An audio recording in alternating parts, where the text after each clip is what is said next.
Hello everyone, তোমরা সবাই কেমন আছো? আশা করি ভালো আছো, আমিও ভালো আছি। আজকে নবদ্বীপে খুব খুব খুব বৃষ্টি হয়েছে। তোমাদের ওখানে বৃষ্টি হয়েছে কিনা কমেন্টস করে জানিও। আর দেখো, আজকে রাতের ডিনার নিয়ে চলে এলাম আমরা। তাড়াতাড়ি আমরা ডিনার করি, 9:30 বেজে গেছে। একদম গরম গরম রুটি, তার সাথে আছে চিকেন কারি, একদম গামাখা গামাখা আলু দিয়ে চিকেন কারি, শসা, পেঁয়াজ আর মিষ্টি। এই হচ্ছে আজকে আমাদের রাতের ডিনার। আমরা তাড়াতাড়ি করে খেয়ে নিই, কালকে আবার সকাল সকাল উঠতে হবে, বড়মশাই অফিস আছে, রান্নাবান্না করতে হবে। 5টার সময় উঠবো, উঠে লাঞ্চ তৈরি করে দেবো। চলো, ছেলে ঘুমোচ্ছে, আমরা এখন খাওয়া দাওয়া করছি। তোমরা তাড়াতাড়ি করে খেয়ে নাও। সবাই সাবধানে থেকো, ভালো থেকো, সুস্থ থেকো।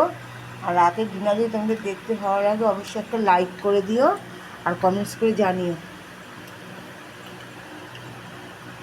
আজকে রাতে আর ভাত খাবো না, রুটি দিয়েই খাবো। চলো, টাটা। ভালো থেকো, সুস্থ থেকো, সাবধানে থেকো, লাইক করে দিও। কালকে দেখা হবে নতুন একটি ব্লগে। কি হয়েছে খাওয়া? আর একটা রুটি নেবে? কেমন লাগলো বলে? খাও খাও। দারুণ দারুণ। দারুণ না? রুটি পরোটা সব দিয়ে ভালো লাগতো বলো? হ্যাঁ।